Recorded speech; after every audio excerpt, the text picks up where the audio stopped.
हा व्यक्ती मरणाच्या दारात आहे आणि मरताना या व्यक्तीने ती कृती केल्यावर सगळ्यांच्याच डोळ्यात पाणी आलेलं आहे। आपल्या आयुष्यातील प्रत्येक क्षण आपण जगला पाहिजे। नक्की काय घडलेलं आहे पहा। चॅनलवरती नवीन असाल तर MM मराठी न्यूजला जरूर सबस्क्राईब करा। व्हिडिओमध्ये हॉस्पिटलच्या बेडवर झोपलेले हे आजोबा पैलवान आहेत आणि त्यांनी त्यांच्या काळामध्ये आजोबांनी खूप कुस्त्या मारल्या आहेत, मात्र आयुष्याच्या शेवटच्या घटका मोजत असतानाही त्यांचा कुस्तीचा नाद काही केला नाही।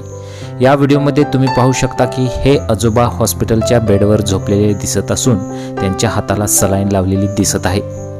तसेच ते उपचारासाठी त्यांच्या नाकातही नळी घातली आहे। आपल्या आयुष्याचे काही शेवटचे दिवस जगत असताना पैलवान हबप गंगाराम महाराज ठाकरे यांचं कुस्तीचं वेळ कमी झालेलं नाही।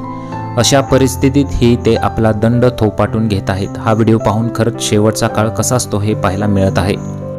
साधारणपणे आजकालची तरुण मुलं फिटनेसची त्यांच्यामध्ये सुद्धा क्रेज पाहायला मिळते। यासाठी ते जिम, कार्डिओ याशिवाय वेगवेगळे वर्कआउट करतात। सोशल मीडियावर व्हायरल होत असलेल्या व्हिडिओमध्ये आजोबा दिसत आहेत। हे आजोबा यावरून तारुण्यात किती फिट असतील आणि त्यांची मेहनत स्पष्ट दिसत आहे। सध्या हा व्हिडिओ सोशल मीडियावर सर्वांचे लक्ष वेधून घेत आहे। व्हिडिओ पाहिल्यानंतर युजरही चकित झालेले आहेत। आयुष्याच्या प्रत्येक टप्प्यात वेगवेगळे अनुभव घेतले असणारी वृद्ध मंडळी आयुष्याच्या शेवटच्या टप्प्यात अशी उत्साही दिसली की बघणाऱ्यालाही प्रसन्न वाटतं। तुमच्या प्रतिक्रिया आम्हाला जरूर कळवा।